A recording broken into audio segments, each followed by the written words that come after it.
So దాంతో అప్పుడు mix చేసి మనం దాన్ని ఇద్దాము. సో ఇప్పుడు మనం ఏం చేయాల్సింది ఏంటంటే మీకు స్ప్రేయింగ్లో అనేది ఏమేమి ఇవ్వాలి, ఎలా ఇవ్వాలి అనేది మేము మీకు చెప్తాము. ఓకే అండి. ఇది భూమిలో కలపడానికి ఇచ్చారు అది 10 ప్యాకెట్లు ఇచ్చారట సార్. తీసుకుంటాం అదే అలా గోమారుడు ఇచ్చారట. ఎన్ని కేజీలు ఇది? కేజీ ప్యాకెట్లు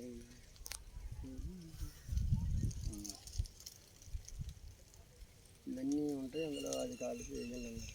ఎప్పుడైనా మొక్కకి చాలామంది రైతులు ఏం చేస్తున్నారంటే మొక్కకి ఏది అవసరం అది ఇవ్వడం లేదు. చాలామంది ఎలా ఆలోచిస్తున్నారంటే ఒక డిఏపి కావాలి, కానీ డిఏపి దేనికి ఉపయోగపడుతుంది? మొక్క ఎదుగుదలకు ఉపయోగపడుతుంది, రూట్స్ని డెవలప్ చేయడానికి ఉపయోగపడుతుంది. కానీ మొక్కకి 18 రకాల పోషకాలు అవసరం అవుతాయి. సో ఆ 18 రకాల పోషకాలు మనం ఇచ్చామనుకోండి, మొక్క ఎటువంటి ఇబ్బంది లేకుండా మనకు ఆరోగ్యకరంగా ఉంటుంది. అయితే రైతులు ఏం చేస్తారంటే పక్క రైతు ఆయన వేసాడు, లేకపోతే ఆయన వేసాడు, అది చూసి వేసారు కాబట్టి వేసేస్తున్నారు. కానీ అలా కాదు. ఇప్పుడు కూడా ఒక మొక్క మనకు ఆరోగ్యకరంగా రావాలి, మనకి మంచి దిగుబడి రావాలి, మనకు అనుకున్నటువంటి పెట్టుబడి మనకు రావాలి అనుకుంటే మొక్కకు 18 రకాల పోషకాలు అవసరం అవుతాయి.